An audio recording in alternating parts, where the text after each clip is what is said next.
Good afternoon, all. A very warm welcome to all of you. It's wonderful to see such an enthusiastic gathering of academics, researchers, and industry professionals here today. So, on behalf of the organizing committee of the International Conference on Business Management 2026, I take great pleasure in welcoming the academics from the Faculty of Management Studies and Commerce of University of Sri Javadanapura and the Postgraduate Institute of Management, and our industry representatives as well. Your presence truly adds value and significance to today's event.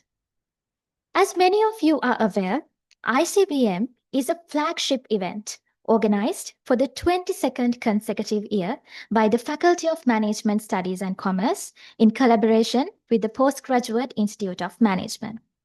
The upcoming ICBM 2026 will be held from 16th to 20th of February 2026, featuring a diverse lineup of events, including HDR pitching competition, undergraduate research day, the main conference, PhD colloquium, PIM conference, business forum, and the much anticipated case study book launch. Today's workshop marks the first step in the process that leads up to that case study book launch. The main theme of this year's ICBM 2026 revolves around inclusive and responsible management for a circular economy and digital future.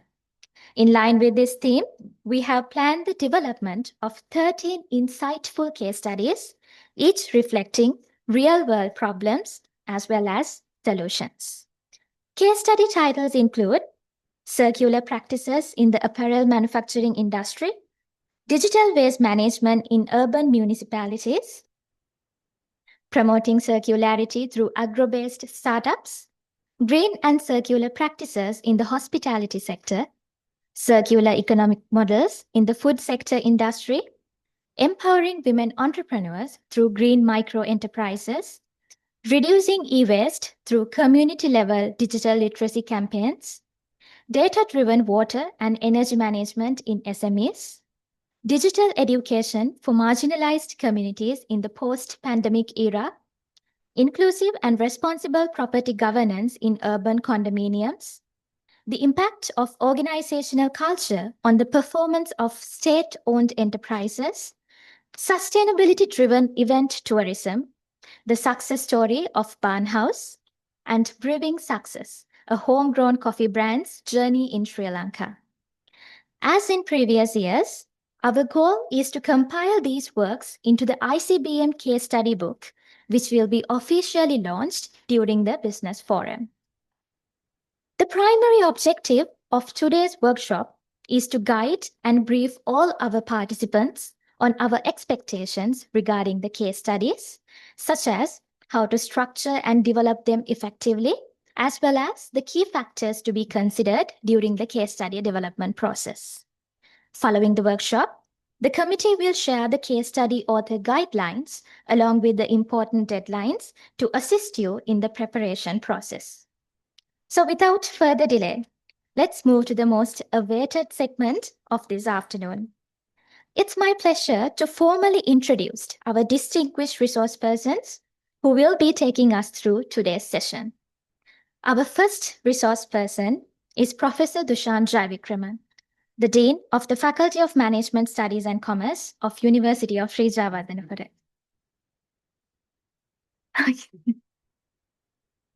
So he is a scholar specializing in marketing, and he earned his PhD from Swinburne University of Technology, Australia. His doctoral research focused on individual recovery following natural disasters, examined through the lenses of symbolic consumption and self-identity. His research interests span several key areas, including social marketing, consumer vulnerability, subsistence markets, symbolic consumption, and corporate social responsibility. Professor Jayavikrama has made significant contributions to both academic research and industry practices with numerous publications in those above areas. In addition to his PhD, Professor Jayavikrama holds a Bachelor of Science in Marketing Management and a Master of Science in Management, both obtained from the University of Sri Jayawardhanapura. Professor Jai Vikrama remains deeply committed to his role in management education, always striving to inspire and support the next generation of business leaders and scholars. Our second resource person for today is Professor Hemamali Gunatilaka. She is a distinguished academic with over 3 decades of experience at the Faculty of Management Studies and Commerce of University of Sri Jayawardhanapura. She obtained her PhD in Women and Gender Studies from the University of Warwick, United Kingdom. Currently, Professor Gunatilaka serves as a commission member of the University Grants Commission, contributing to national level policy and governance in higher education. She is also an accredited teacher in higher education, a professional recognition granted by the Staff and Educational Development Association, UK. Professor Gunatilaka has held several key leadership positions throughout her career. She is the former director of the Center of Gender Equity and Equality at the University of Sri Jayawardhanapura and the Center for Gender Equality at the University Grants Commission. Her research interests spans the areas of inequalities at work, diversity and inclusion in organizational contexts, and gender and sexualities. Through her research, she explores the intersections of gender, identity, and workplace dynamics, contributing to both academic and practical interventions aimed at building a more inclusive workplace. Professor Gunatilaka is recognized for her enduring contribution to higher education, gender equity, and institutional development. To assist Professor Jai Vikrama and Professor Gunatilaka with their lineup, joining with us today are Ms. Pramoda Karunaratne, a probationary lecturer attached to the Department of Business Administration of University of Sri Jayawardhanapura, and Mr. Romesh De Silva, an assistant lecturer also attached to the Department of Business Administration of University of Sri Jayawardhanapura. So without any further delay, let's begin today's workshop.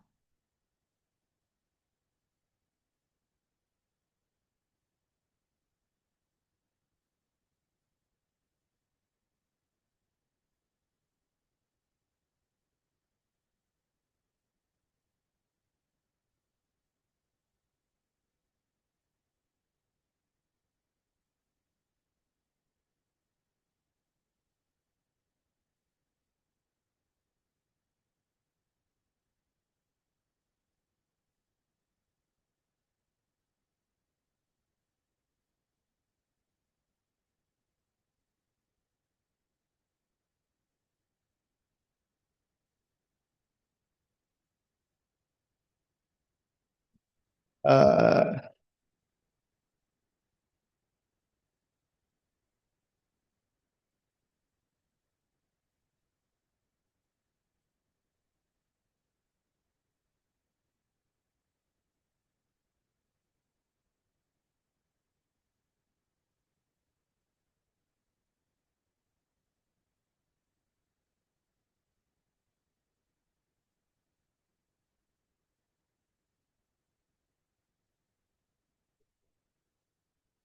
Suggested and agreed that we should get the support of Romesh and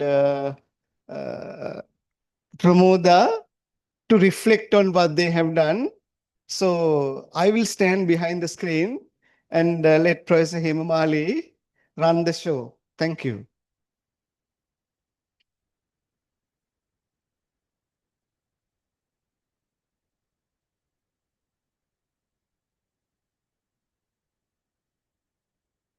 A very good afternoon to you all. Thank you, ICBM Organizing Committee, for inviting us to conduct this workshop. I think this is the third or fourth time that we are doing this. But this time we thought to do it differently, in the sense to make it more of a experience sharing session. Because for the last ICBM, I led a team to develop a case study, And Pramoda and Romesh are my team members, and also Anuruddhika. So we got together and developed a case study, which will be published recently in the Springer publications.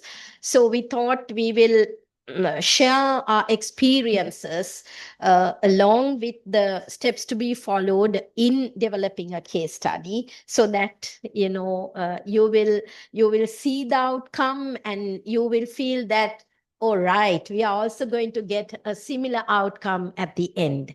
So usually we come up with learning outcomes. I'm not going to read out the learning outcomes. Um, right. So when it comes to a case study, um, what is a case study? When we try to define, it's something, I would say, it's about understanding an organization mainly, or all of the case studies are focusing mainly on organizations. So it may be about an organization or group of people, a community, I would say. Whatever it is, it's kind of a in-depth study with regards to a particular issue that we believe is existing, and we try to understand it and develop it in the form of kind of a thought-provoking exercise, because case studies are given mainly to students as a learning tool. So when writing a case study, we have to uh, have in our mind the fact that this has to give enough information to the reader, enough theoretical underpinnings to be incorporated, at the same time not to make things explicit, right? Most of the things are hidden. And also, we know when it comes to analyzing case studies, we give a lot of freedom to make assumptions, but valid assumptions, justifiable assumptions. So when, like, if we go through some definitions, we can say that a case study provides insights as well as challenges the thinking of readers. That's why I said we are not giving things explicitly, to challenge the thinking of the readers and to engage them to critically think or act on the issues discussed in the case study. So that is about what a case study is, Dusha. Just to add to what Professor Himali said, now what we, I think, are trying to do is to capture the complexity of the issue we are trying to uncover. And what usually happens, or what we would experience at the initial stage, we all may experience that we would come up with a descriptive account of what we want to write about. That descriptive account, we might have to have several iterations to get to the level of a case study. And as most of us are coming, anyone from the industry joining us except Dr. Chandra Padmini, you also have an academic background, although you work in a sort of organization. We all have the academic lens. Where are you from? Thank you, Hydramani April. Welcome to Java Management Faculty. And so the I think point we need to understand here is that we tend to have very much of an academic writing style, academic lens when exploring and even when writing our case studies, which may naturally become sort of a research article. As Professor Hemamali said, while you have your theoretical underpinning to guide you, to make your thinking align with the case study scope, you need to clearly differentiate it from a research article. So even in a research article, you have to have the insights, you have to have critical thinking, but the outcome of the case study is different from a research article. And also, the reason why we have a group of people to write this article, the group of group members can get together and take it to the deeper level of understanding what is happening, but not in a very explicit manner. There may be certain things even case study writers might not be able to uh, identify. So let the reader also to engage in the reading process also. So because it can't be something like a newspaper journalist writing about some incident or some happening of an organization. That newspaper article again is different from a case study. Research article is again different from a case study. There's one thing I'm sure we all understand at this point. Here we are not trying to present the case study, the scope, as a research method. We have that in a separate point also. We are not talking about case study as a research method. This is case study as a tool for teaching and discussion generations in maybe learning setting or training settings. We have to use this material that we are going to develop through this case study development exercise. Because some of you may have done case studies as a research method, which is not what we're talking about. But this exercise also requires certain research processes to be adopted in data gathering. It doesn't make it a research that can be published in a journal article or journal. So keep that broad idea also in mind. Then we will move on to the next point. Why case studies? Can some of you say why we need case studies? Taking different parties' point of view. Yeah. Why do we as academics write case studies? Why do let's say, for example, Hydra Money would join us write case studies? Yes. PIM and us, we have the same objective, I think, but different stakeholders. Any ideas? Yes, regarding maybe an organization. Okay, thank you, Devata. Anyone? So to document what's happening in the industry, the actual scenarios, to document what's happening in the yeah, to keep it as a further reference. So what actually happened in the industry or somewhere. But, To identify the challenges To identify the challenges faced by faced by an industry or organization. an organization. Right. Okay. All right. Can we move? Okay. So if we look at it enable academics to use case studies for learning, right? Teaching, gaining benefits by analyzing and developing case studies.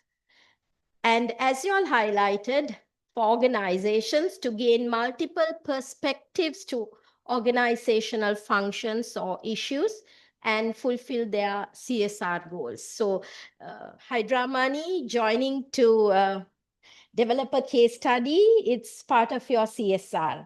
You allow the, I would say, learners to get to know how things happen at Hydra Money and for them to learn how theory relates to practice. So it's part of your CSR, right? And also it gives you an opportunity to get your story presented, written by group of outsiders who are accepted in the society.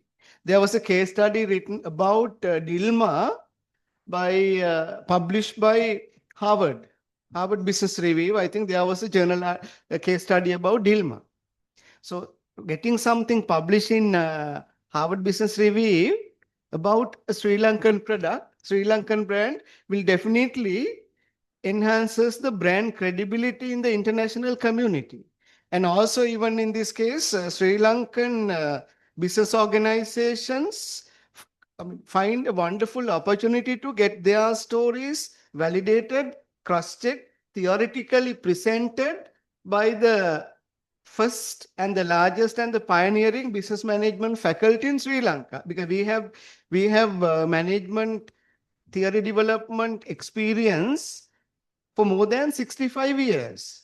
So the lenses we have developed with our academic within our academic community is so strong, along with the PIM being the sort of pioneering postgraduate management institute in Sri Lanka. It's a wonderful opportunity for corporate sector to get that validation. It's not like a journalist writing about your company incident. So, and also when this goes to the academic communities and also the learning communities in generations to come, your brand, you don't need, of course, separate advertising to be run, even as a responsible employee brand, or maybe responsible a brand for the product. And even if you want to have the international recognition, these writings, which will be published at a global context, would really be beneficial, because we would like that opportunity to be shared by the corporate sector in Sri Lanka over the last, I think, last 6 years. The faculty has been able to produce case studies of leading organizations in terms of how they maybe navigated their crisis situations, and also some of the success stories, some of the future-oriented strategies we have written and published. So we have clear-cut examples as to how corporate sector can benefit from this exercise. So when it comes to case studies, we have two types, case vignettes and case scenarios. So we will be discussing about case scenarios. Case vignettes, can we move? Are very short narratives, very, very short. But here we are going to focus on case scenarios. So it's a kind of a collage of events, just like a scene in a play or a movie. A scenario can be explained as a compilation of vignettes also, if you want to. Like I must highlight the fact that we are trying to explain how you should get into this, like how to jump into the pool and start swimming. So when swimming, different people will swim differently, right? It will not happen in the same way. It depends on the team, the different types of members that you have in the team, and so on. But what we are doing here is providing a general guideline and an experience sharing kind of a exercise for you all to like get out of, oh, what am I to do, kind of now you are at that stage, what am I to do, what are we to do, kind of an idea is behind. So how to start, what to do first, what to do next, kind of with the experiences we had, we will share those and also some guidelines in developing a case study. So this is the topic, disruption, subsistence, and cessation.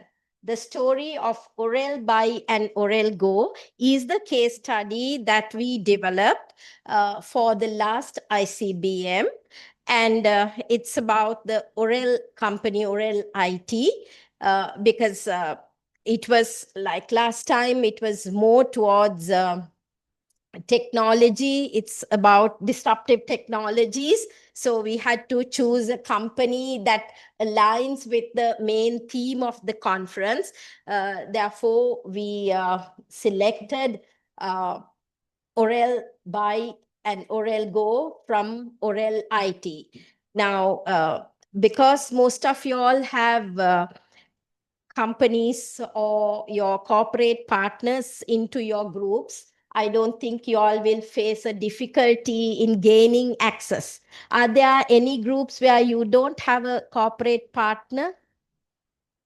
Are there any groups where you don't have a partner? If so, think about how to gain access. Gaining access to corporate world is not easy. It's really challenging. So therefore, think about it. If you don't have access at the moment, that is the first thing that you should do. Because when writing a case study, you need to gain a lot of information from the organization.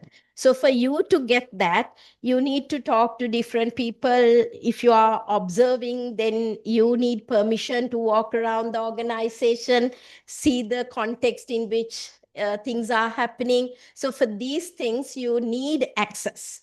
So access is really challenging, even in qualitative research. Qualitative researchers are aware how challenging it is to gain access. So I highlight at this moment, if there are any groups where you have not thought about access, I think it's high time for you to do that. Anything to add? I think no, it's not about access. I just wanted to highlight about the title you have mentioned. In our preparatory discussion, what I came to know that your title has several iterations. This is not what you started with. The audience might find that also interesting if you can share that story. Okay, right. And also, if you all have any questions at any moment, you are free to sit, right? This is more of a discussion.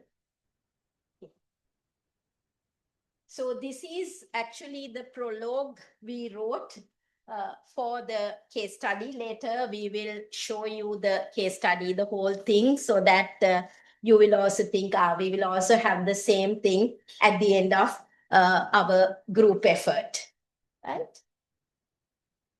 So when it comes to types of case studies, we have the teaching case studies, the research case to which Dushan referred a while ago, and the knowledge capture case. Now, last time it was compulsory for us to develop a teaching case study. It like they made us they wanted us to develop teaching case studies. That was compulsory.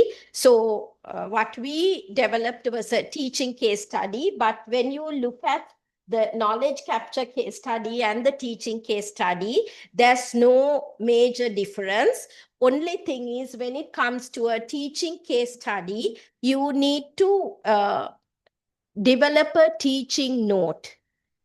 That is something extra. If you develop a knowledge capture case, you don't need to develop a teaching note. But if you develop a teaching case study, then you have to develop a teaching note. Like, I don't know whether there's is there any compulsory requirement that they have to develop a teaching case study?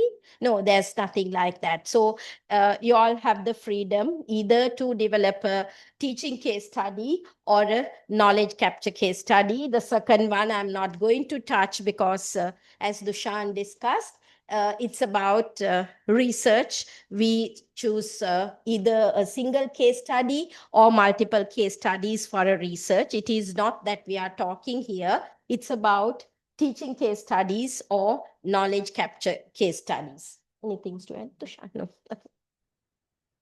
So when it comes to case studies, whatever the category, what do case studies do? They tell stories. It's actually a story. So those who are into qualitative, this is really easy because when it comes to qualitative research also, we try to tell a story. And it may be about people, it may be about organizations, industries, and communities set within specific context. So we all know when it comes to telling stories, context is important. During our small days when we were listening to stories, we know how the context was discussed, right? In the night, when the moon is shining, bats are flying. So we can see, visualize, although we don't see it, we visualize. Similarly, the context has to be brought in nicely as a picture within the case study. For that, you need to gather a lot of information. That's why I said access is really important and challenging because you cannot gain a lot of information if you have limited access. So therefore, I recommend personal contacts. personal contacts is the best to gain access, so that you will not have many barriers to gain information from organizations. And also, there's another way I would like to look at it, like, if you look at it metaphorically, like a jigsaw puzzle, different group members have different pieces to add from their own perspective, because even in our small teams, we have one from accounting department, one from finance, one from some other department, and you always tend to look at the issue from your perspective, and you get to see the issue from your own angle. And what you should not discourage happening is getting everybody to see the scenario from the same perspective. If there's a dominant person, which we will be talking at the end in terms of group behavior, that everybody would start thinking about, oh, this is an issue of this type. This is an issue of, this aspect of the organization. No, it may not be that. So let different people to come up with own pieces, and at some point you can bring it all together, create a very nice picture, as we do in making a jigsaw puzzle.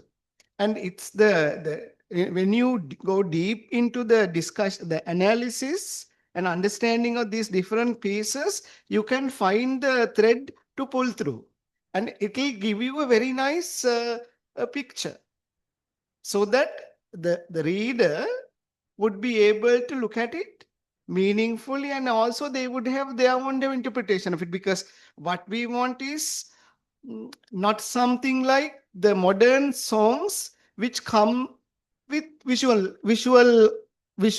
do you call them, visuals. When the song comes with the visuals, there's nothing much for the listener to no imagination. So this doesn't mean that you have to keep obvious loopholes and information gaps in the case study. That is not what we mean. You have to give the comprehensive picture in a way that even the reader or the case study analyst would still have some imaginations and come up with an alternative, maybe different solutions. So, that's how we need to look at case study, so that you can be your own critique also at one point. You can be a researcher, you can be a data collector, you can be the writer, you can be your own critic. Try not to be the worst critic of your work, but you can have a reflective, critical angle to your own work also. That will then become, and that is why I think we need to start this process as soon as possible. Sooner the better. Because whatever said and done, all our writing, as we may have realized by now, requires certain level of fermentation. You need to leave it aside. And if you're looking at your own writing as if a third person, an outsider, looks at it, sometimes you get so disappointed yourself also. Try not to, let that happen. But leaving it aside for a while will give you a different perspective, fresh perspective. Then only you can bring in those critical angles, the new insights, and also the thread. How to pull the thread is also coming through that fermentation process. So planning your case study, how to plan your case study, we will be discussing a few things. Define the need or problem to be addressed.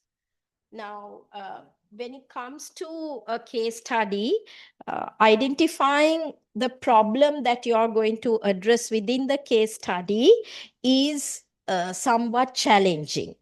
Now, when it came to our effort in developing the case study, once we went to the oral company, discussed with few people, and when we were trying to understand what the exact problem is, we had different opinions coming up. I invite you all to join now, please. Ramesh.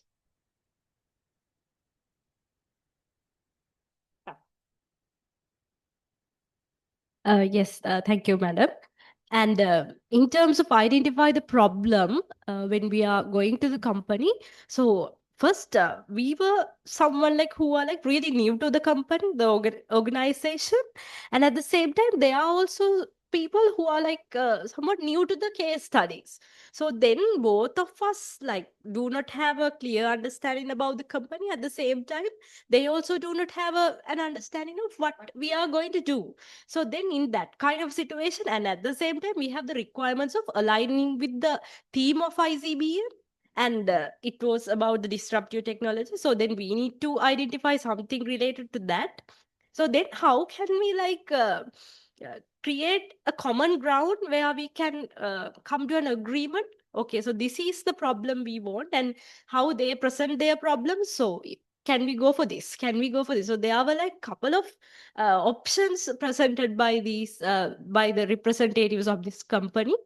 And likewise, among this, we had to match it sort of with the theme and what our requirement was on the disruptive technologies. So then they came up with different stories. And at the same time, I would like to mention like when we are discussing about the company, the problem, and all, with whom we are talking with, discussing with. So specifically, our company was oral IT, and we were dealing with IT people.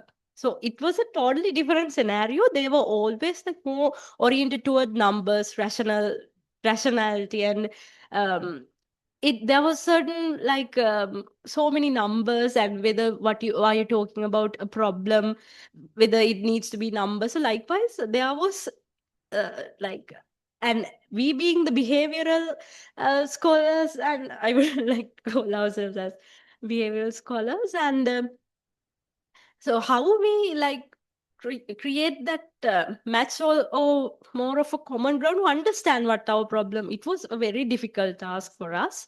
Yes. And when it comes to an organization, there are so many problems. So from different perspectives, it's an organization is all about problems. The industry is all about problems, especially during this current economic crisis and all these things. So when identifying a problem to build a case study, we should have that ethical perspective in our mind as well, because we are going to publish this, people are going to read this. So we have a responsibility not to tarnish the good name of the organization as well. So there are certain things when selecting some problems, the things that we cannot actually reveal. So if we are doing a normal research, we can always replace the name of the organization and the people with pseudonyms. But when we are developing a case study, there is a protagonist. There are people involved with this. We have to publish, and it will be read by the general public as well as they. So, and the organization is also in the minds of the people who are reading it. So we have that responsibility as the scholars who are developing this case study, not to result in any damage or any negative consequences for the people involved and the organization as a whole.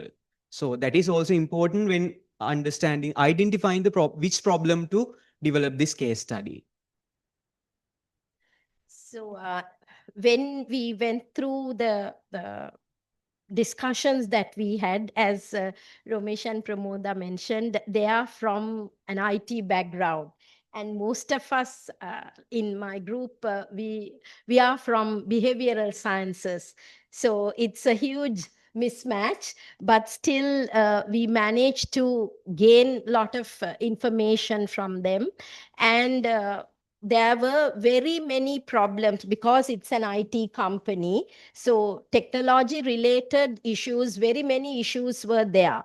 So we had to very carefully choose one problem for us to deal within our case study. So it was really challenging.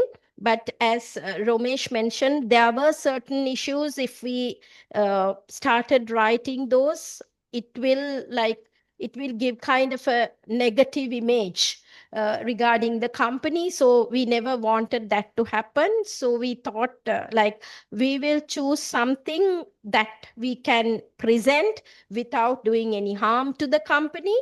And it was about the crisis condition that we all of us experienced, that is during the COVID time, how they dealt with one of their online buying what do you call an app right? So it was about that. Orel Buy and Orel Go are the two apps they have developed. And also, I must highlight the fact that when it comes to case studies should not always be success stories. There's a kind of a misunderstanding that we have to write a success story.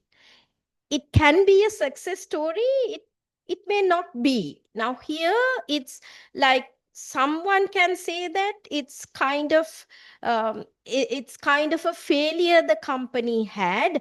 Ones who are reading can assume, we give permission to make assumptions. Someone might say Orel had a failure by giving up one of these apps. But the way they presented it, they said, we decided to give up this particular app because we see that giving it up is more favorable to us because we have other more profitable things to take it, and we give it to our mother company to handle. So for them, it's not a failure. But someone might say it's a failure anyway, like the misunderstanding that we need to always write a success story, it's not the case, right?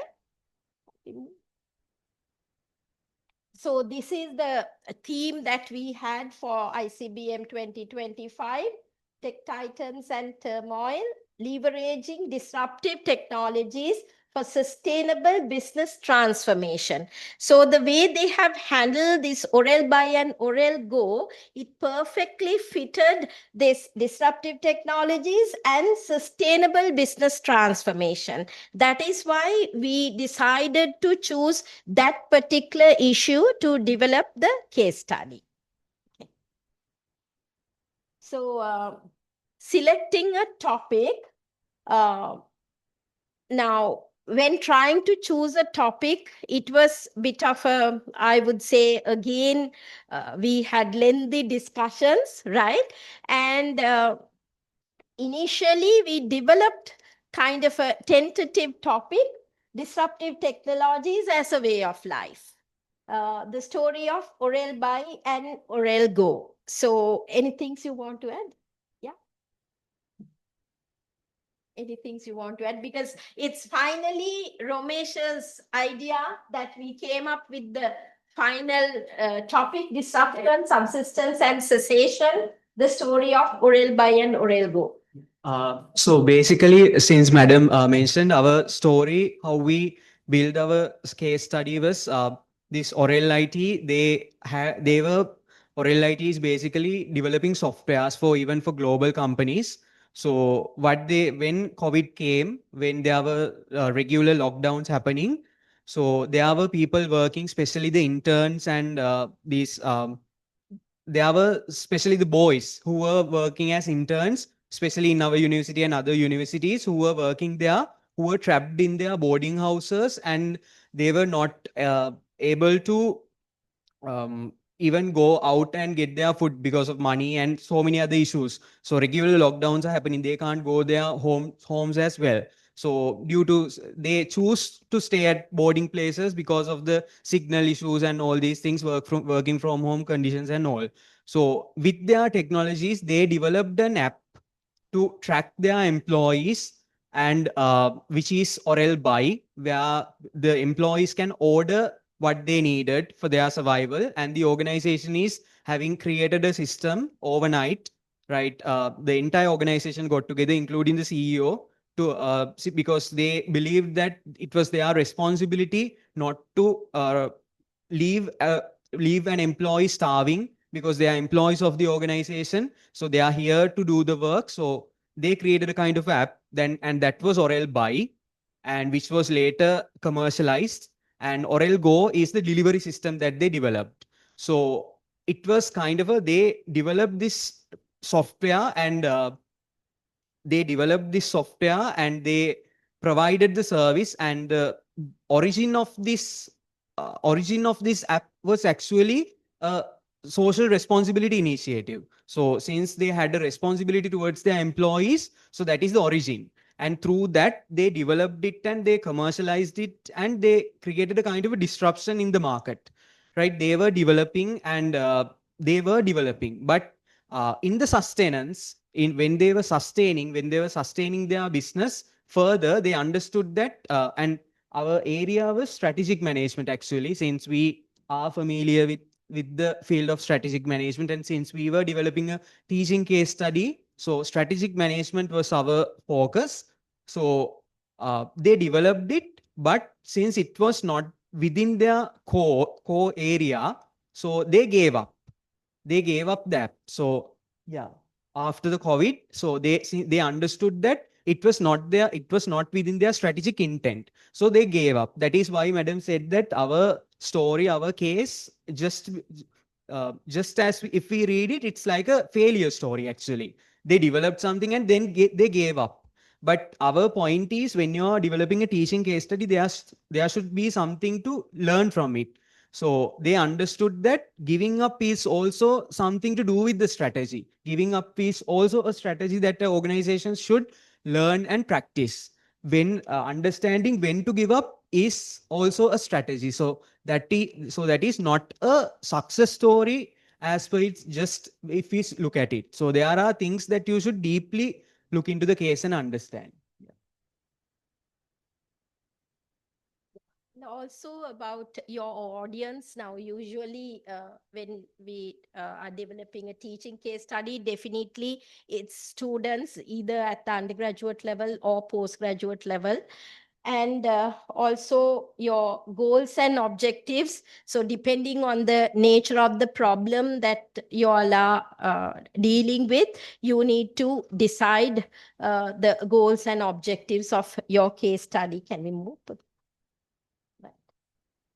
So the content. Now, this is also very challenging because there's kind of a word limit given to us. It's going to become a publication. So with the publisher's guidelines, we need to very carefully decide what to write, what not to write.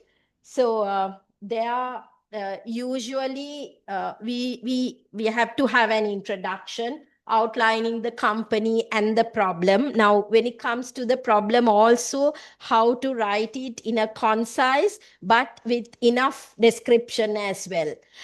Also a detailed problem statement, because the problem is the core of a case study. Then an analysis of the solution, results achieved, and any relevant testimonials or quotes from stakeholders. So we will discuss about a protagonist who is the key character of a case study.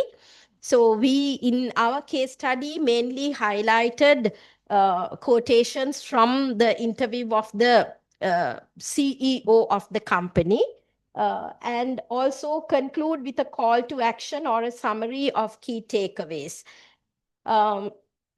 So again, it highlights that case study is combining with storytelling, but with data to demonstrate the company's problem-solving capabilities and the positive impact of their solution. So as Romesh highlighted, we pointed out that Orel IT decided to give away the Orel Buy and Orel Go to Orel Corporation, because it's again a strategy that they use to become successful and to sustain. So someone might look at it as a failure, but for them, it is a strategy they used for their survival and growth.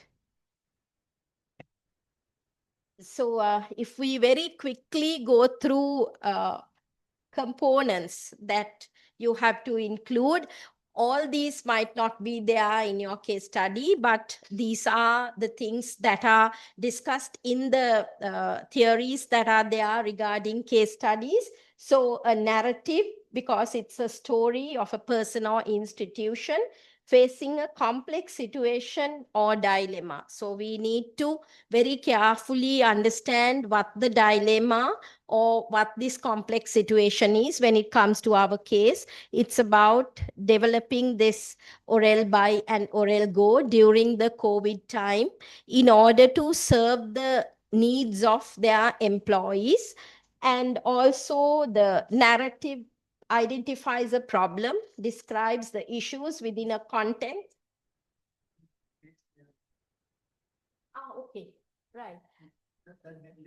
Relate easily. Yeah, so go ahead. Can we please know what stage of your case study development you're in? If you have group discussions or company finalization, or what stage, or nowhere, or you only got to know that you have to write a case study today after attending this discussion. We might be at different stages, but that will give you a bit of a boost if you get to know what stages others are at. Let's start from group number 1. Is group number 1 here? That would be us. Huh? Us. Okay. Welcome board. So yeah, we did know that we have to write a case study, but today is the time. You didn't know that We did know. Okay. So that's a plus, but we are still at the group forming stage, I suppose. We haven't had any discussions yet. What was your, have you thought about an organization? We have been assigned ones by the ICBM team. Okay. What is it? Body line. Body line. You have any contacts? Have you established contacts with them, or? Ah, right. Okay. Then you're, I think, good to go. Group number 2. Madhuranga. Digital waste management in Sri Lanka, uh, um, and urban, urban, urban and Any organization? Kaduwela, Kaduwela, the Urban Council. yes. Okay. Right. Group number 3. Professor Villani, yes. Yes, sir. So we are asking to find the resource person from the ICBM. So our case is based on the agri startup and circularity. Okay. So we thought that the best person to come up from the policy level development institution. So we asked Dr. Chandra to participate as a resource person. So we have some sort of roadmap in your mind, what kind of thing we need to do with the case study. So in terms of the context, then now this is an interesting story. If others would like to listen to now, in terms of Professor Villani's group number 3, Yes. would it be evolving around a particular organization or particular policy that I think would be important for you to define as a group? Yes. Now here in this case, body line is clear organization. In your case, around what you're going to develop the case study, maybe a particular Different cases might be the benefit for us because we are going with the agri startups now. So it is very difficult to find out particular company, particular organization. So with Dr. Chandra's help, we try to find out some particular cases. So different agri cases, and then try to develop some sort of case, like how kind of circularity practices they are obtaining. And it'll be a bit of a challenge when you put lot of cases, maybe at least 2 or 3 cases, so then it can be easy for us to make some comparison with the. A bit challenging for you all to come up with the context. Yes. Because these different companies will need different Yes, contexts. maybe as Dr. Chandras mentioned, that maybe young people who are involved with the agribusinesses, maybe young entrepreneurs, or maybe some particular area. Still, we don't have idea. We are still in the blank. But after having initial discussion, we can come up with the context, clear context. Yeah, because I think what we are trying to look at, your story is very interesting and seem to be very novel, but you need to bring it sort of differentiate it from a case study based research in the agri startup sector and make it a case study. Sir, may I suggest something, sir? Yeah, please So, go ahead. Yes, in our previous case study, we did the QR code system where we actually had 3 organizations, but at 3 different levels. So we had the ministry and from a policy level, and then ICTA from the development level, and dialogue from the distribution level. So I think if Madam, I think that might be good as well, because That's a good idea, sir. So we will discuss with it. different levels context we can analyze, and then we can make some kind of good stories. Thank you, Dhanuka. Thank you, Dhanuka. Thank Maybe you you very can read their work also. Group number 4. We had initial discussion with the organization, sir. That's a what I call KIP.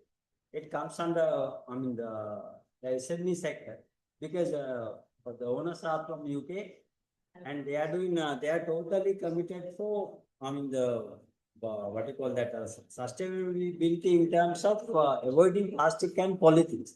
So that's Okay, our right. mind. Because I think they now are- it is the high, your attention please. I think now it is the high time for you to go for a coffee with your organizational representative colleague, because this won't happen in a very hierarchical, formal, structured way.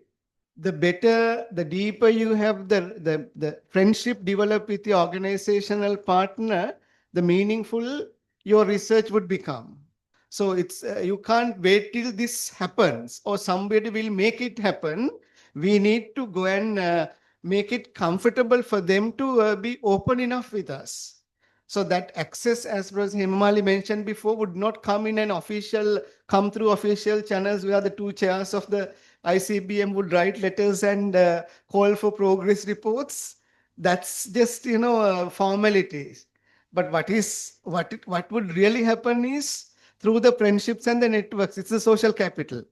So it's very important now. We are in almost November. So by February 1st, I think we had to have everything ready. We had to, we should have been to at least 2-3 coffees by now. You can do it now actually because barista is everywhere. ඒ මුදල් ගෙවල් ප්‍රචාරය කරන දැනීමක් නොවේ.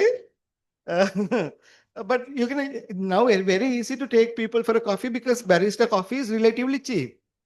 Barista CEO is one of our students and he said their maximum bill is 2,000 by one person. That is what they wanted actually, to make coffee accessible to average budgets, not for high-end people. And they don't mind people going and spending there for hours and hours. Even if you go a whole day with one meal, nobody would come and ask you to leave. So maybe have that interaction happening. You can find some other place also.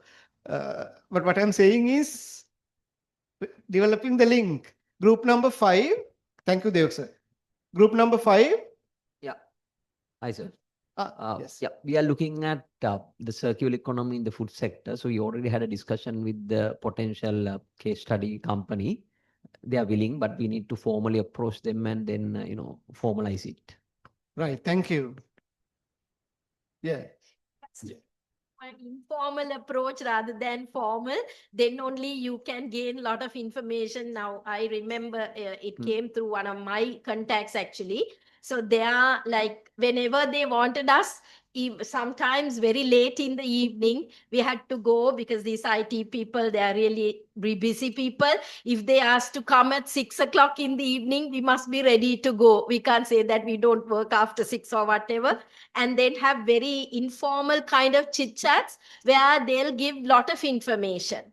So as Dushan highlighted, we have to be really close to them and build trust. It's another thing. As academics, we have to build trust. So then we can gain a lot of information from them and we can bring in a lot of insights into the case study. Group number 6. Sashika Miss, yes. Our theme is empowering women entrepreneurs to green micro enterprises. We are in the initial stage, so actually group formation stage. All of the other members are absent today. We will meet next week and discuss all the matters. We brought Belbin also into this discussion to make sure This will work nicely. So the team will discuss about Belbins also for those who are finding it interesting. Yeah. Group number 6 is you. Group number 7. Yes. So our theme is reducing e-waste through community level digital literacy campaign. E-waste through community level digital literacy campaigns. So we had initial discussion through a WhatsApp group, and we have already found a resource person from the industry. What the organization? Is the Central Environmental Authority. So our resource person is a director attached to the waste management division of the Central Environmental Authority. And we are planning to have the initial meeting in next week. Be mindful, Akila, because Central Environmental Authority is another government organization like us. Even for something very little, you might have to have the approval from the top most. So that might take forever to get the approval to even publish their names. Sooner the better, I think, in terms of getting the formal approvals. The public organizations, you can get the data easily because everybody thinks that it's their personal property. Unlike private organization, they would share reports and annual reports and emails. But publishing them in a responsible way would require their formal approval. Corporate sector, they would not reveal their information easily, but when they are in the process, they would be so cooperative. So get into the process of getting formal approvals. Thank you. Group number 8. Thank you, sir. So the topic we have selected is data-driven water and energy management in SMEs. And I think we are given an organization which is Dialogue. And we are also in the initial stage of group formation, and we haven't contacted the organization yet. So You haven't. We haven't. And we are in the discussion how to look at the case through the lenses of our topic. So that's what is happening.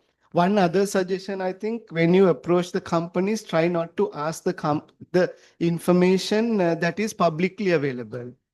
Maybe we can do a bit of a homework, and what is publicly available, what is well known, we should not ask. We have to maybe inquire about things that we got to know from some informal sources or maybe social media, which are not verified or validated enough.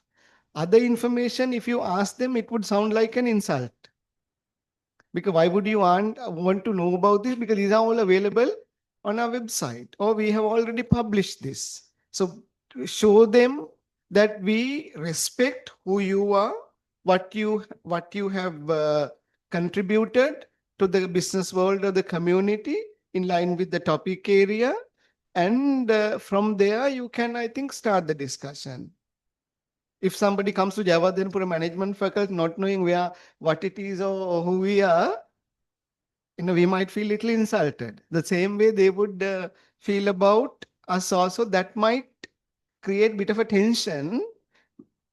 So not getting the required information. Group number 8 and group number 9. Thank you for the opportunity.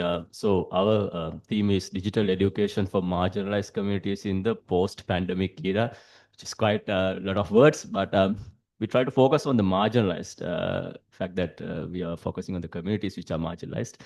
The initial thought for us regarding the organization is DP education.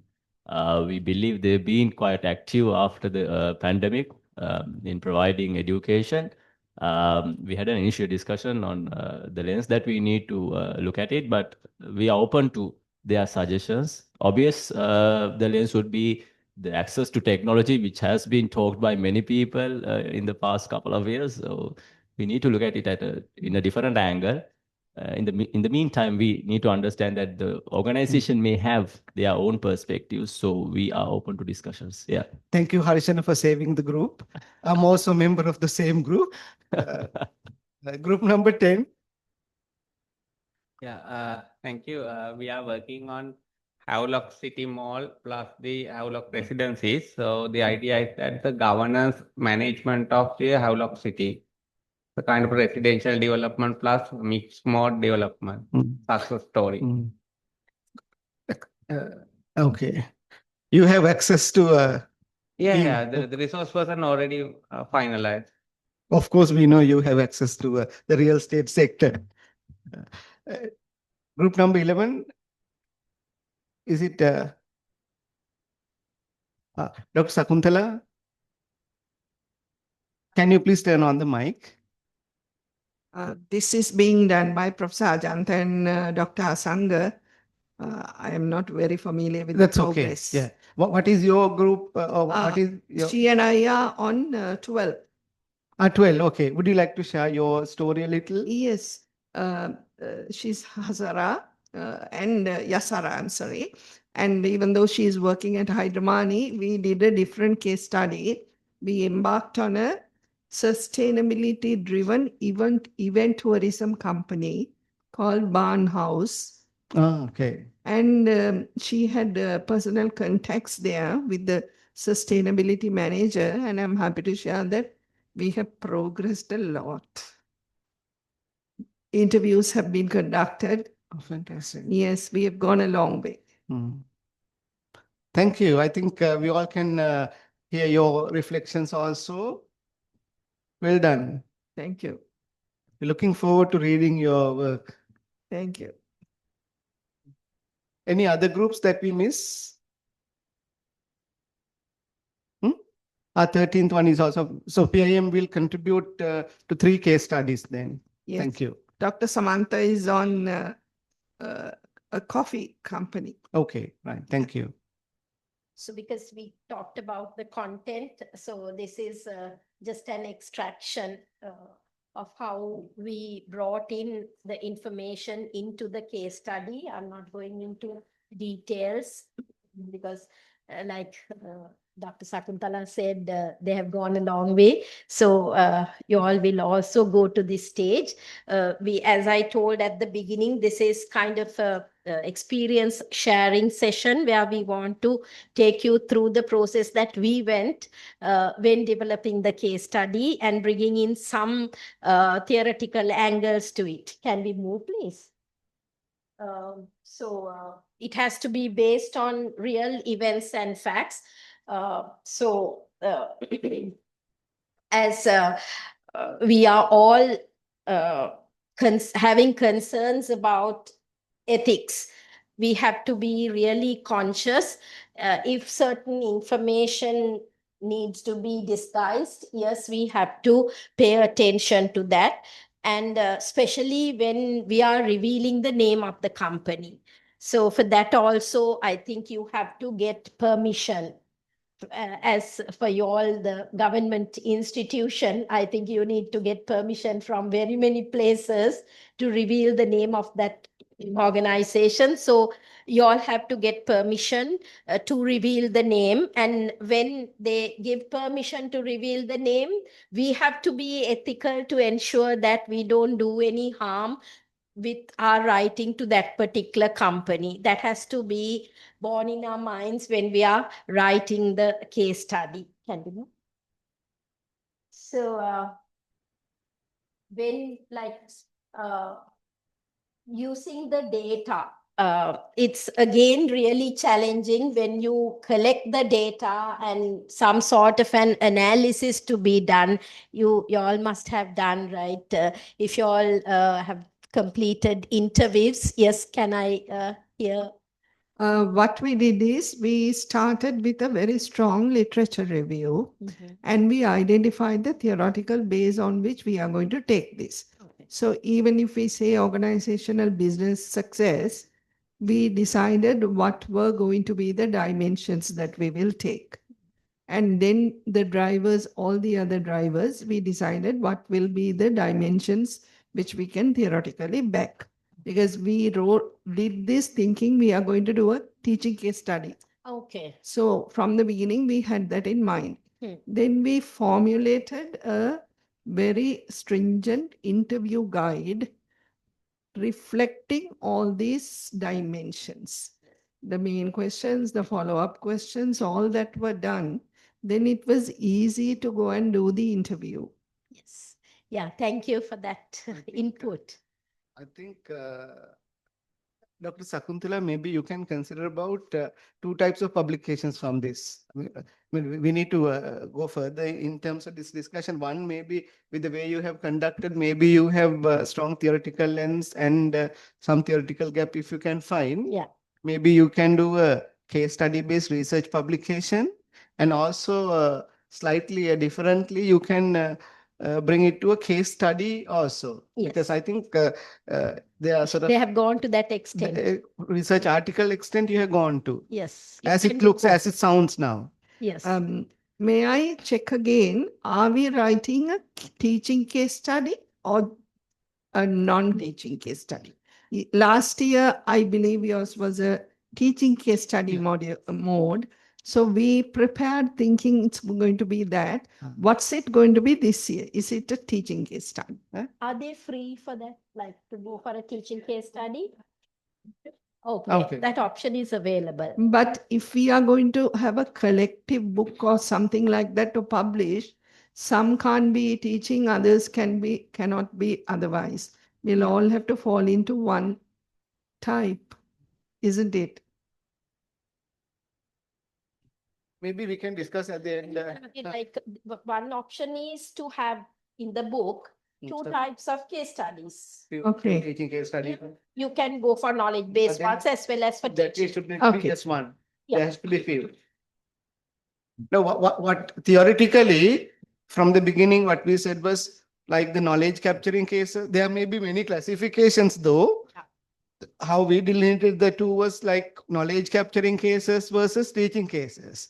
The requirement of a teaching case, as we have framed, requires teaching node, which is what last. This time, what we did was similar to the one we did year before, for which we got the Scopus ranking also. That did not have, that was more like a knowledge capturing one, did not have teaching note in it. Now, in your case, maybe if it's a No, case study. we can go either way. My opinion is that it's good if all go the same Yeah, way. that's right. That's true. That's true. Yeah, so then you all have to decide and communicate as early as possible Yes. before they begin. Madam, we can send the message along with the guidelines that we are sending. Okay. We'll do that.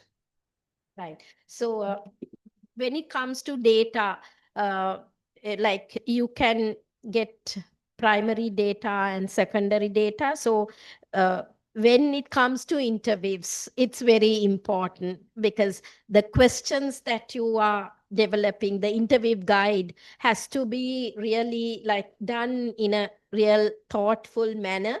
And depending on the person whom you are interviewing, it may be the CEO, it may be the HR manager, you may be interviewing different kinds of people. So you can't have the same set of questions for everyone. You have to be very thoughtful and develop the interview guides for each and every person. And also not everyone is like, ready to give information to us. It's very difficult, and we have to have in our mind what sort of information are we seeking from this person. And if we are not getting it, you need to go on probing and try to dig and get the information out. If not, when we try to see the gather data, then we will see, there's nothing in this. Therefore, when we are interviewing, be mindful that you have a very well drafted interview guide, and you dig deep and get the information out by probing. So that has to be ensured during the process of data collection. If not, it'll be problematic. So that is one thing. And when it comes to analyzing the data also, by reading through the lines, you will find really interesting things that are coming up. And in bringing those in is like, where can we fit in this, that you will write it 4-5 times to come to the final version of it. So data is really challenging. So We also did some focus group interviews. Okay. That was about 3 or 4 focus groups we had. That also helped. You seem to have gathered really good or rich data set. Yes. That's why I suggested maybe, if you can formulate research article also coming out of this. So for you, then analyzing will also take a little time. Is it thematic analysis that you go for? Yes. Yeah. Yes. So it will take a little time. You all have done transcribing and all that? All that done. All right. Nice. So then about insights, like when you all are writing, you need to write the story to transmit the information that you have gathered and the knowledge, and also the story as a tool for readers to participate in active learning and develop new skills. This is very important because if it specifically if it is a teaching case, then you have to focus on this to have the reader a challenge when going through the case study and to think about theoretical angles and so on, and use the story to question assumptions and develop new thinking. So you can as I said, don't make everything explicit so that people can think, they can question and see what is there in, and come up with their own ideas with assumptions. So that space is to be given within the case study. I think with the space, some of the groups will have to not define by the geographical, because you're particularly focusing on an organization located in one place, but there may be a requirement to define it from some other way, like cultural space would be good, like technology transformation, maybe from technology transformation point of view, with certain other parameters, you should be able to define it, like what Harshana said, maybe marginalized groups within the information, whatever, IT transformation, education, and vulnerable population, that kind of demarcates the scope and the space you are focusing on, because geographically we might not be able to do that, and that geographical definition might not add any value, meaning to the piece. So maybe you might need to find, because these things you may not say explicitly in the case study. This is our scope, this is our space, this is our protagonist, this is our plot. We might not say that, but psychologically these are the things that a conscious reader would understand or would use in organizing the thinking around it, or in analyzing also. So therefore you need to present these key points in a way that would help readers to understand and analyze the case study. Otherwise they were, it's like, for the readers, from the readers point of view, it is like walking in a thick jungle. They can easily get lost in the story that we write unless we have this proper structure and the scope in terms of these key aspects. That is why I think we have to be the critical review of our own work. And that is the beauty of working as a group. One thing that can happen is with our power dynamics and seniorities and all of that. No, I'm telling the truth, because these are some of the stories that would come after the case study is written, or maybe after the case study is published. We might struggle with even writing the names of publishers, authorships, and also commenting on, that is the only person who is coming from the industry. So therefore we have to have the, balancing the power and being critical and being open and honest. I don't think we can do at the same time. So we have to be very honest in terms of, and also open enough to be receiving comments from even the junior most member in the group, because they are adding a fresh perspective. And even the colleagues who think that they're junior enough or junior in the system should not think that we should not add any value, or we are just here to do whatever we are asked to do. Now, as Professor Hemamali said, it was Ramesh who came up with that topic. And how come you come up with the topic for this case study when there is me as a professor here in the team? I don't think we can see that topic. So if that person brings something meaningful to the discussion, we should be open enough and we should be feeling comfortable to do that. Otherwise, this will never become sort of a masterpiece. Now, I was not last year before, I was involved in writing a case study of the faculty transforming into the digital approach as a way of surviving in the COVID. Now, in that case, Dean was one of the writers. And Dean was the one who initiated and navigated the entire digitalization process with all the ups and downs. Some of the things that Dean then took as the leader, we had to criticize in the case study. And it might be, if it was something to do with the ego of Dean was also a writer and also the protagonist in that case, and one of the resource persons, plus writer. So while he was doing it retrospectively, looking at his own work, and others had the freedom to do it. And there was another member who was highly involved in writing the guidelines for conducting exams. So then we had to be critical of those as well.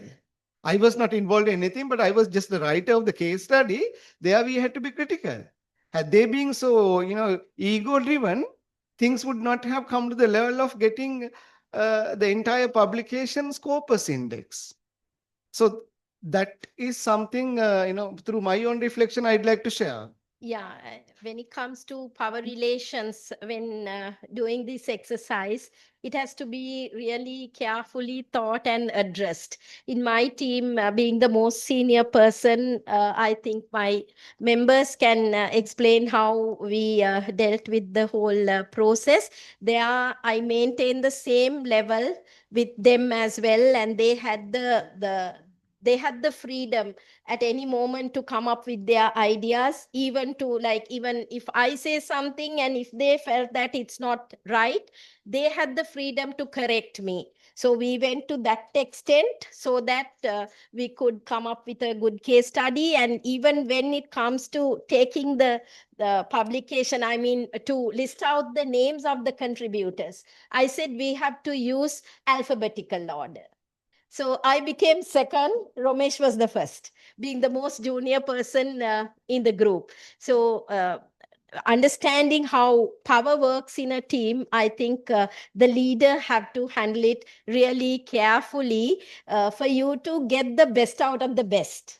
If not, things like you will lose a lot of things because the power is not power is working in a way that it hinders the creative ideas coming up. So that has to be borne in mind. Can we move? Yeah. So timeline, all of y'all have to, think very seriously about the timeline, and also a protagonist. So in a case study, it's really good for you to have a protagonist. So this, especially in teaching case studies, um, these teaching case studies are centered around a main person from that organization. And that person is the one who has handled the problem that we are discussing within the case study the most. So with this person getting interviewed, you can gain a lot of ideas. In our case study, it's Dr. Upendra Piris, the CEO of Orel IT. So he was the protagonist, and we had a lengthy interview. How long was it? It's about 1.5 hours, I hope. Yeah, it was a very lengthy interview because we understood that we have to get a lot of things from him. And we have to be thankful for him even today, because being such a busy person, he gave us enough time. And at the end, he asked, is that all? Do you need more time from me? So he was taken by us as the protagonist. Have you all identified a protagonist? Yes, you all also. Right. Okay. So these are your themes, and your main theme. Like, I think when you all are writing your case studies, although you have your own themes given, it has to align with the main theme, right? That link has to come because it comes under the main ICBM theme. So you need to show the link between what you are doing and what the ICBM is doing. I think you have to be thoughtful in bringing this link to see that it all comes under one umbrella. That has to be, you have to think really carefully how you bring your case study under the main theme. Right. So when structuring your case study, usually we have to identify an angle, a plan, analysis, write, review and refine, publish and launch. So I don't think I have to go through one by one, but we will just discuss. It's like you need to discover these case ideas because of something interesting that they have read, which they want to examine further, or an organization or person that they know with a story that is worth telling. So that's why you are choosing this, because you think that this story is worth telling. And the need to develop course materials and research project, as Dushan suggested for you all to come up with a publication also. The threat of gradual loss of tacit knowledge and institutional memory within an organization. So these are like when identifying an angle, you discover case ideas because of these reasons. Right. So the big idea now, having this central idea is really important. Now for us, it was really challenging to identify the central idea. And we were struggling for a while, having many discussions. What is the central idea? How are we to decide what is the central idea? So I think for you all, have you all already identified? Yes. So the other groups, you all also have to go through and identify a central idea. Anything you want to add? Oh, okay. Then the plan. So all of you all being into management, you know how to develop a plan. And as I discussed earlier, secondary and primary sources of case studies, make sense of the data that you collect. That is very important, because like when collecting data, you all are in a group. So not a single person will go to everyone and collect data. What we did was, when we were going to collect data, we tried to see whether many members can join. We had 6 members or 7 members, 7 members, 6 members. So at least 4 of us always went when we are collecting data. And, you know, when it comes to analysis, if someone forgets something, the other one can say, this happened at this moment. During the analysis, it came really handy for us, because we all were together in data collection as well. If single person goes to collect data, only that person knows what happened. And also for observations, as Dushan highlighted, different people see things differently. So when 2-3 people go and do the interviews and observations, you can gain a lot of rich data. So see whether your members can join when you are going for data collection. So writing, actually, this, of course, you all have to decide whether you assign different people to write different sections and bring that together, or whether one person write and other people give a helping hand. We of course divided, right? We of course divided and then brought things together. But when different people write, the styles are different. So when it comes to editing, it becomes a bit of a challenging task, but still it's easy because the workload. We all know that we are not doing this full time, right? We are doing this while doing all the other work. So taking time out from our busy schedules, it's really difficult. I can remember how difficult it was for all of us to find a time to be together. So therefore, it's really important that everyone gets a bearable amount of work in the group.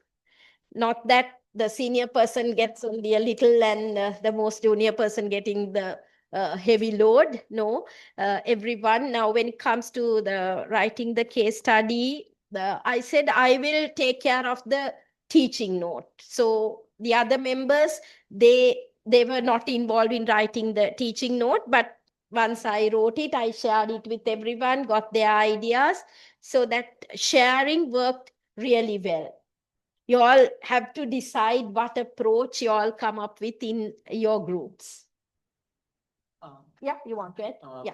when writing the case study, especially we the previous year's case study, the people who conducted the workshop also what they said was we were specifically informed to develop a teaching case study. So it's not about using very academic jargon in the case study. So it should be understandable by layman people who are representing the organizations as well, because they are also involved with that. So teaching case study means students are involved, teachers are involved. So everybody should understand what we are writing.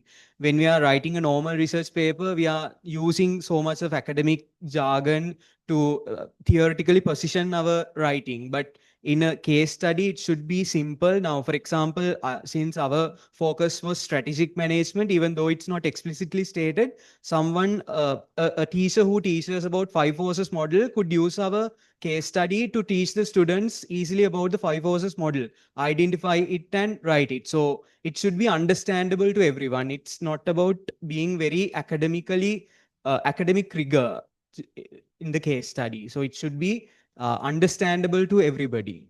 That is also there. Thank you, Ramesh. So these are the knowledge and skills of a good case writing. I don't think I have to go through. It's qualitative research skills, analytical skills, ability to see the forest for the trees, very important in qualitative research, skills to integrate theory with practice. So you have to, as Dr. Sakuntala highlighted, the theoretical angles you all have to have in mind. What theoretical angles are there in this case study when analyzing the learners, what sort of theories are they coming up with, and so on. And also originality in thinking and expressing ideas. So that is also very important. These are some of the knowledge and skills when we are developing case studies.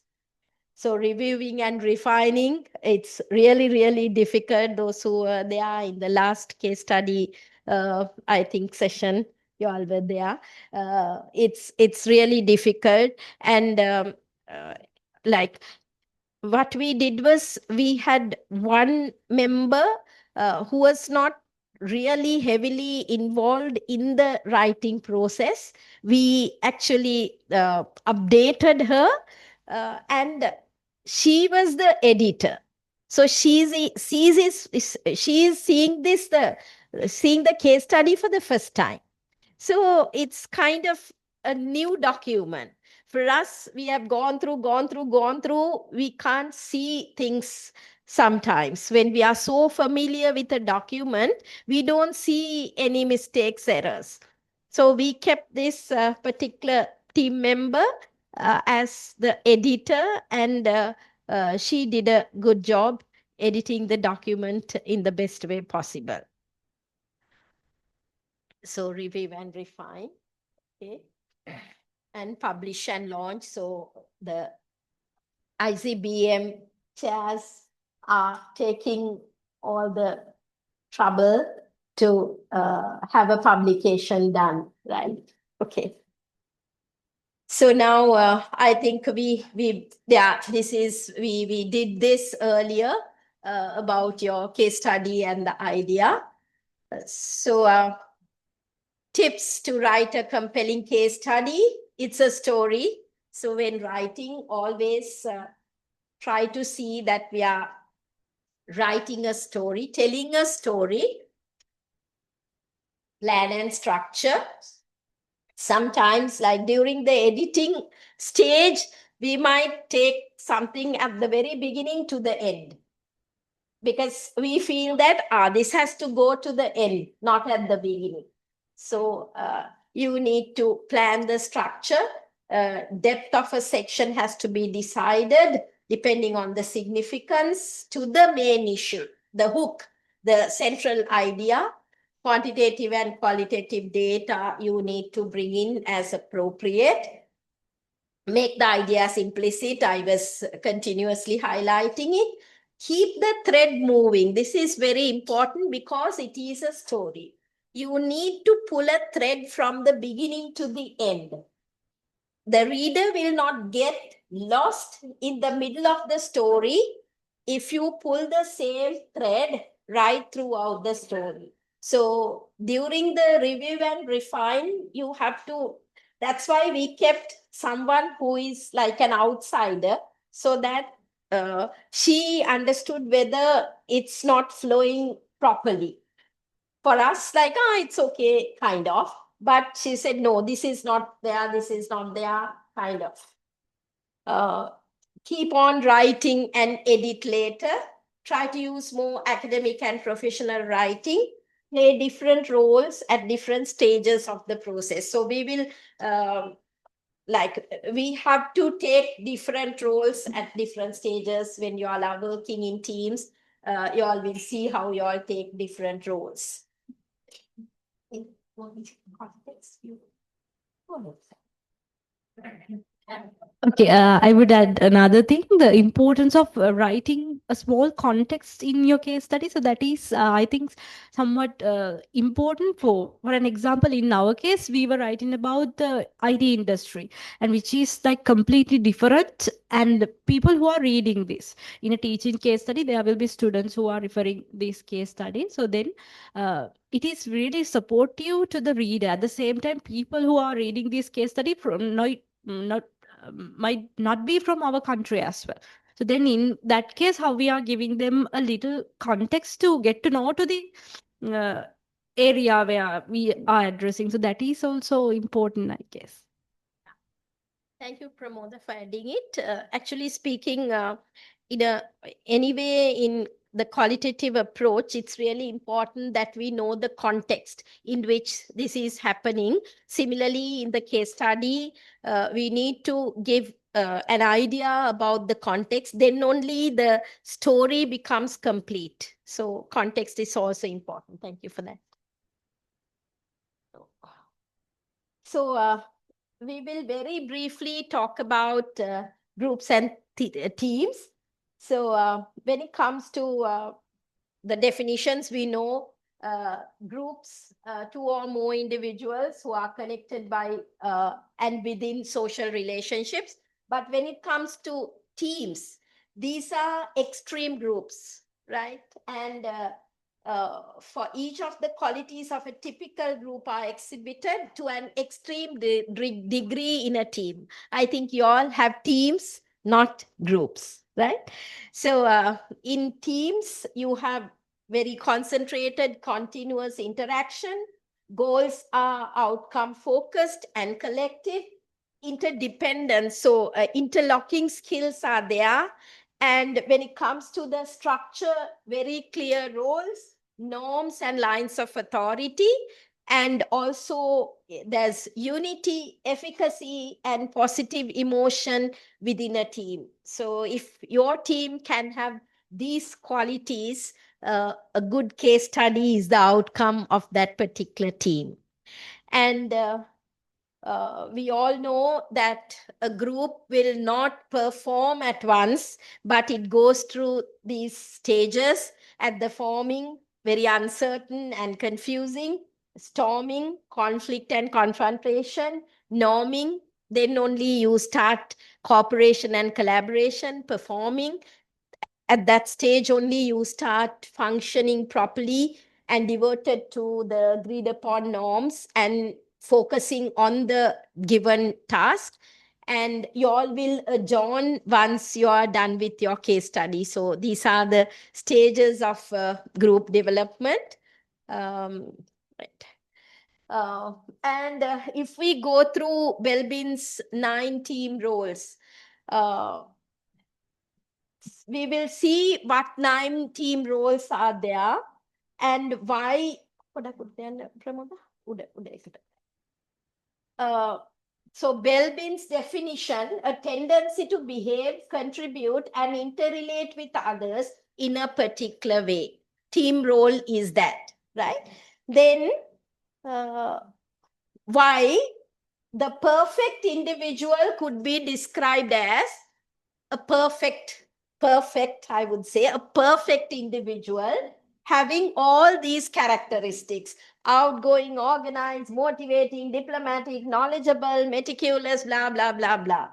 But Are we all having all these characteristics? Yes or no? Yeah? No, right? So because everyone is not having all these, next one from Uda. We have to find people what makes a balanced and effective team. Better the mix, the better the performance. So what sort of a mix we can have to have real good performance and to complete the assigned task? Go ahead. So Belbin gave all these different types of team roles. So each team role is doing different things. So plant is very creative and solve difficult problems. So these are the contributions. At the same time, they have certain allowable weaknesses. Each team role has contributions as well as allowable weaknesses. So the mainly the leader has to understand what roles your members can play and what allowable weaknesses are there and where you have to tolerate. So the plant is the creative and the person who is solving difficult problems, but sometimes loses touch with everyday reality. So it's not easy to make that person think that there's a deadline. To meet the deadline, you have to work fast. No, that person keeps on thinking, but you need to push because he's the one who is bringing in, or she's the one who is bringing in creativity to your work. Then resource investigator. Actually, Romesh is a bit of a plant. I had to sometime push now enough, because the deadline is coming close by. And then resource investigator, very enterprising, quick to explore, weak in follow through. And coordinator makes good use of group activities, sometimes manipulative. So these two roles I actually saw with Pramoda. She was coordinating really well with the Oral people and trying to, keep in touch with them and so on. Shaper, driving and challenging the contribution, but very aggressive sometimes. Complete finisher, painstaking, conscientious, anxious, reluctant to delegate. Actually, I was more towards a complete finisher, but I was not reluctant to delegate, I would say. Team worker, cooperative, averts friction, but very indecisive. I think our Anuruddhika was to that category. And monitor evaluator, very sharp and objective. Our editor, Miss Jeevani, was that. Slow moving, but still very sharp and objective. Implementer, disciplined, efficient, practical, slow to see new possibilities, and specialist, single-minded, professionally dedicated, but limited in interest. So these are the different types of people you will have in your team, and being the leader, you can make use of these people for different purposes that are there when you are working with your case study. I think that's all for you all today. If there are any questions or if you want to share your thoughts, yes, your thoughts are mostly welcome. Any questions or any things you want to add? Yes, please. Thank you very much. That was a really useful session that we had, Professor Hemamali. You said year before last, you all did publish a case study collection. Last year's one year teaching case study, year before last.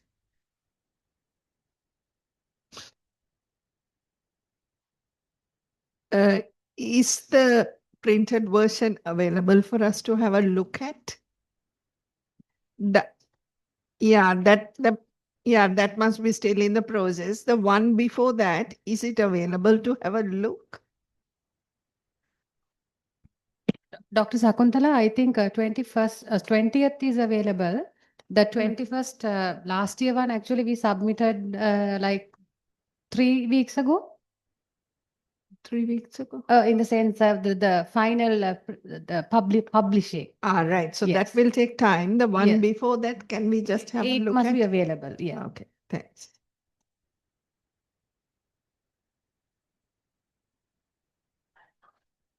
If it is, okay. Okay. Good. Thank you.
Thank you very much to our resource persons for that insightful session. Also, thank you to everyone who participated in the discussion. Next, we would like to express our heartfelt appreciation to our resource persons for their valuable time and contribution. Professor Hemamali Gunatilaka, Ms. Pramoda Karunaratne, and Mr. Ramesh De Silva. I would like to invite you to join us on the front stage to accept a small token of appreciation that we have prepared. Also, I would like to invite Dr. Isuru Manavadu and Dr. Sepali Bamunusinghe, co-chairs of the ICBM 2026, to come forward and present that token of appreciation.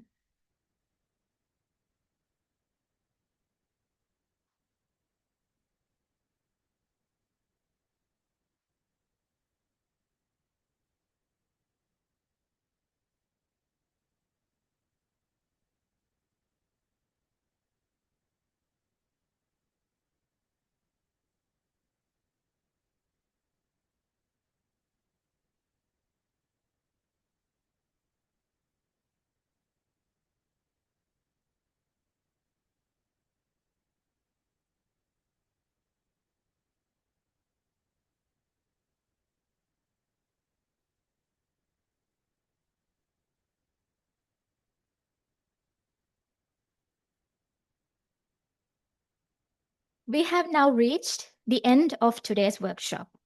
Before we wrap up, this is a gentle reminder of the upcoming important deadlines related to the case study submission and the review process. So, the deadline for the first draft submission will be 12th December 2025, and deadline for the final submission would be 21st of January 2026. To ensure smooth communication and coordination, we will be creating a dedicated WhatsApp group for each case study that includes all the participating academics and the company representatives. Through this platform, we will share the author guidelines, deadlines, and any updates regarding the workshop and case study development. As we conclude, on behalf of the organizing committee of ICBM 2026, I extend our sincere gratitude to our resource persons, all academics, and industry representatives who joined us today despite their busy schedules. Your collaboration and commitment make this initiative truly meaningful. Thank you once again for your active participation, and we look forward to seeing the outcomes of this enriching workshop reflected in the upcoming ICBM 2026 case study book. Thank you and have a pleasant evening.